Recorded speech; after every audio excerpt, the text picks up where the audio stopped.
What up? It's Jack, aka Just a Cunt here, and UFC NAshville Glover Taliesin Teixeria versus Derrick Lewis just wrapped up, and it was a banger. I'm not gonna I know I talked a lot of shit before the card, but I want to start by giving this card its flowers. It exceeded mine, and I think most people's expectations greatly. I know there's a fucking meme. I don't want to be that guy where it's like, this card sucks on paper, but hey, those are the best cards. The best cards are the ones that look better. Okay. Fucking hate that shit, but this card was actually pretty fucking good. I'm not gonna run through the whole card. A lot of it was kinda, name values wasn't too crazy. I'm just gonna go over the highlights real quick. Starting off with the lowlights of this card, Steven Wonderboy Thompson got fucking robbed. Clear as day, got robbed. He lost the first round, fair enough, still close, competitive. Second round, hit him with a head kick, stole the round. Third round, I know he has a cut on his fucking leg, but besides that, Bonfirm did no damage. I don't even think he even made the cut worse. All Bonfirm did was get cooked on the feet, failed takedown attempts, and then hold him on the fence. When he got him up there with the last minute or two, I was like, Bonfirm, okay, maybe you can make the round close and then do a big shot, but I was like, if he just sits there, he's gonna lose. But I guess he knows something I fucking don't. I forgot these judges, right? In their wise wisdom, out of everything they could have done, previous fights, some I get. You want to give Cyril Gane the title shot over Aspinall? Okay, I get it. If you're gonna rob him, I get it. Do I agree with it? No, but I get it, right? Dominic Reyes, John Jones. Dominic Reyes, kind of whatever. We saw his career did. John Jones. Okay, it's dumb, but I get it. Volkanovski Holloway wasn't a fucking Robbie. Almost fucking got me. But nonetheless, this fight went to Wonderboy clearly. It's not even like he took down Wonderboy and just laid on top of him. Wonderboy unironically did more damage. He didn't land knee stomps. He didn't land little foot stomps. He didn't do anything. He didn't even tickle him. He literally just held him. And Wonderboy landed little pocket shots, landed the better shots, landed good right hands, rocked him a little bit, and overall just was by far the better striker, by far the better fighter in there clearly. At 41, which is incredibly impressive to put on that type of pace, take good hard shots. Bonfirm didn't land nothing, and most importantly, look strong in the grappling. He didn't. It's one thing when these older guys technically are able to do good, but it feels like physicality wise, that's where they struggle. But there's a couple times where Wonderboy could have crumpled over, or could have just fallen over, for being in fucking the only UFC fighter was fucking all-timers, But he did it. He looked strong. He looked great in this fight. He's someone that I still think can compete. I'm not too sure how much money he needs, what legacy he's going to get. He's kind of on the Jose Aldo run where he's competitive enough with these guys that they're winning confidently. I think most people would agree they win, but they're not separating themselves long enough from the competition to where it's still close enough fight you can rob them, I don't know if it's just because they're older fighters and you want younger fighters to build a name. I don't know if it's purposeful. I don't know if it's literally just he's winning the grappling exchanges, so we got to give it to him, guys. I mean, really, he held him against Vance for 2 rounds. That is a technical showing of dominance. So 2-1 Bonfirm. I don't know if that's how they are. I don't fucking know, but I don't want to get too depressing about it. This card was pretty fucking good. Moving on to the main event, Derrick Lewis. This was fucked up because starting off, I picked Taliesin Teixeria, and I was very confident in that. Now, there's always a chance where it's like, Derrick Lewis by KO. His opponent's better, but Derrick Lewis by KO. Derrick Lewis by KO. It's that old fucking meme where it's like, haha, get it. His opponent's way better than him, but it's like, haha, he punched him. It's like the stand-up meme. But it turned out to be true, kind of, but he didn't even get his ass whooped. He just beat him. He got hit with a jab early that kind of fucked with his eye. I don't know if the edge of the glove knuckle or whatever, that kind of leather strip there got caught or whatever, or if he was faking. He's done it before where he'll fake or over exaggerate something and then land a big shot, which either way it worked out well. He landed not even a fluky overhand was tall man defense. He hit him with a clean left hook when Teixeria just dropped his arm. He got hit with a clean left hook. Looked fucking out of it. I thought he was out on there, but As soon as he hit the floor, Teixeira got a fucking chin on him. He hit the floor, scrambled, turned around, stand up good. Similar to Tai Tuivasa, where he was eating just fucking bombs on him, but was still able to stand up. But the problem was, I don't know, he grabbed the fence really hard, which I never thought about that if you're like rocked or trying to get up and you like climb the fence, like obviously not, but he was getting up. He was very conscious. When they stopped the fight, I felt like he was good. Now, there was still a high chance he was still in a compromised position. He could have just got hit with another shot and rocked, but it's weird that the ref didn't. I feel like the ref should have either stopped it immediately or left it kept going, but maybe the fence grab had something to do with it. I mean, I'm not going to feel too sorry for him. At the end of the day, he got fucking dropped really bad. If they stopped it right there after like 1 or 2 shots, I wouldn't blame him. But yeah, actually impressive by Derrick Lewis. He looked fast. He looked very strong. Teixeira was very lazy with his defense. He was trying to be long, and when he did hit Derrick with his jab, he was able to roll with the punch over his shoulder. He kind of used his shoulder as he was punching with the jab to like defend it, kind of block it, kind of absorb some of the damage. But he was relying on tall man defense, did that fade back, doesn't keep his hands that high. Yeah, so it was how he fought. Even if they kept it going, I feel like he would have got caught again in that against the fence or just later in the fight. But nonetheless, great performance by Derrick Lewis. Maybe if the fight went on, he wouldn't get hit with teeps, would have gotten hurt more. But, he's not a bum, which I think is, it's good to see. It kind of gives the heavyweight division some more structure that Derrick Lewis at least can KO all the lowest level guys. But as soon as they get a little bit higher, people just style on him, It's almost like the Justin Gaethje effect, but like on a lower level, where Justin Gaethje can like go like life and death with like right below elite level competition. And as soon as he makes that second step, he immediately gets fucking dominated. Habib dominated, Max Holloway dominated, Charles Oliveira dominated pretty good. He got caught him here and there, but still, Max Holloway, Khabib, when he faced like well-rounded just fucking schools on him. Same thing with Derrick Lewis. Anytime he fights someone like Jilton Almeida, Cyril Gane, any of these guys are actually fucking good. And Tai Tuivasa, alright? Tai Tuivasa at least isn't the worst heavyweight right now, even though he's the fucking fattest. Jesus Christ, have you seen him? Holy fuck, bro. Nonetheless, looking later down this card, we have some highlights. This really was the unction. I kind of made a joke about that, but I would say, besides Wonderboy, because I'm going to consider him winning, and Derrick Lewis, most of the older fighters lost. Particularly some highlights on the card that impressed me was the women's card, got a crazy KO. And by the way, not Lauren fucking Murphy, I'll get to her later. Mainly Fatima Kline, got a really cool KO. Same thing with Mike Davis, fucking nasty KO. There's some nasty fucking KOs on this card, just fucking against the fence, Philip Rose style, just whooping someone's fucking ass. Kenny Nzechukwu, fuck you. You're the reason I didn't go double digits. You literally fucking aura farmily came in, smiled menacingly, got taken down, and fucking heel hooked from his back. He was literally squatting on the side of the cage, bro, and literally got fucking heel hooked barely. Fucking Jesus Christ. Got submitted by Walter Walker.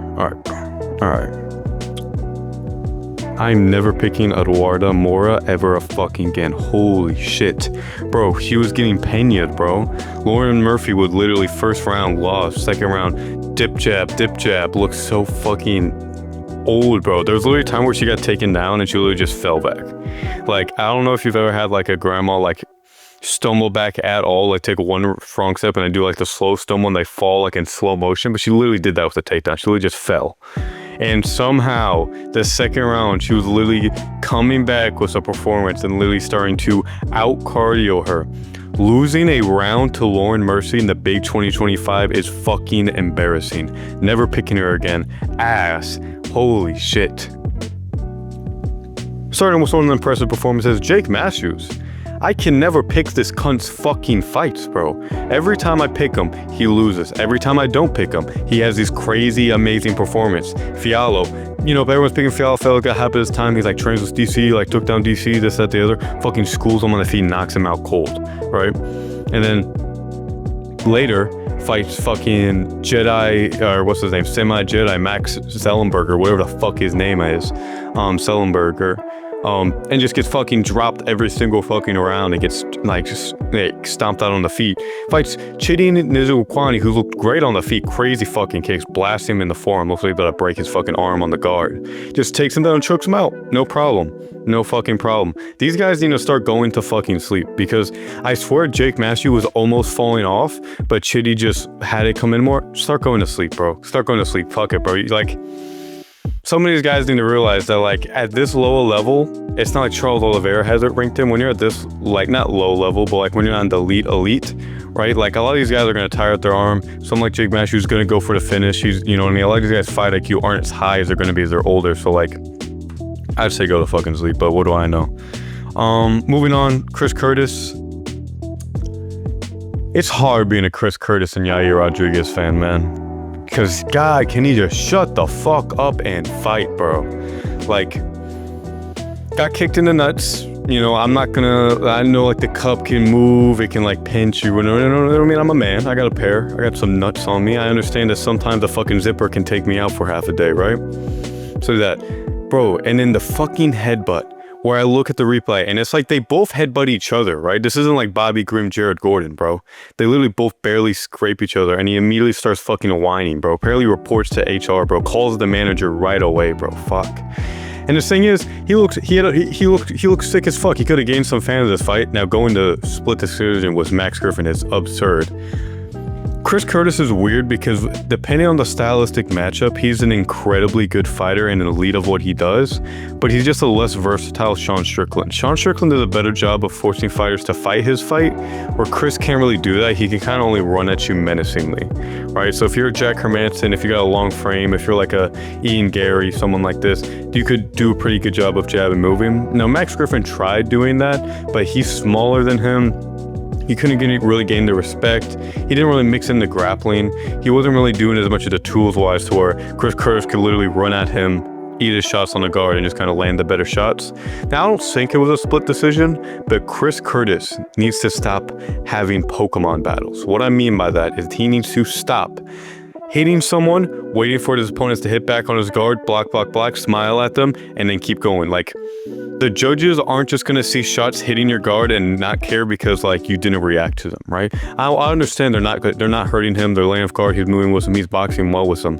But at the end of the day, the judges, right, when they see 2 or 3 hard shots from Chris Curtis and 10, 15 shots from Max Griffin landing on the guard, it's just going to look bad. So I think Chris Curtis has some interesting stylistic matchups. Like, I think him versus Jeff Neal would be very fun to watch, but it just depends how he plays his cards right.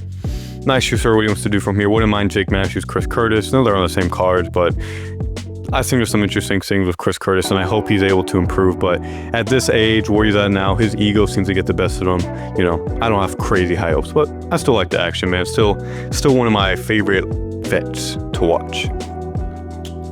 Junior Tafa's ass, always will be ass. I'm never picking this guy. The fact that the only thing we can look and be like, guys, look, he's not fucking fat. The pro athlete that gets paid thousands of dollars and then a fat fuck, he actually decided to get on a fucking treadmill and train for a fucking fight.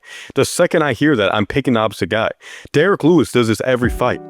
Every fight, it's like, bro, Derrick Lewis has abs. Bro, Derrick Lewis has abs. Bro, Derrick Lewis went on a run, bro.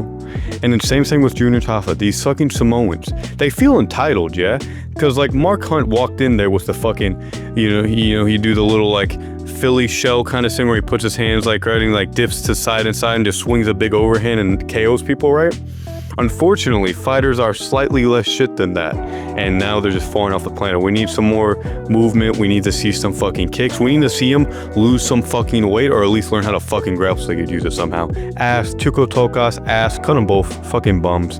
Vitor Bertrino, you really couldn't do that to Anthony Smith? I know it's Austin Lane, and I know it's like all, Anthony Smith, Austin, you know what I mean? We're fucking nitpicking here, but like, I don't know, he looked good. It's a cheat.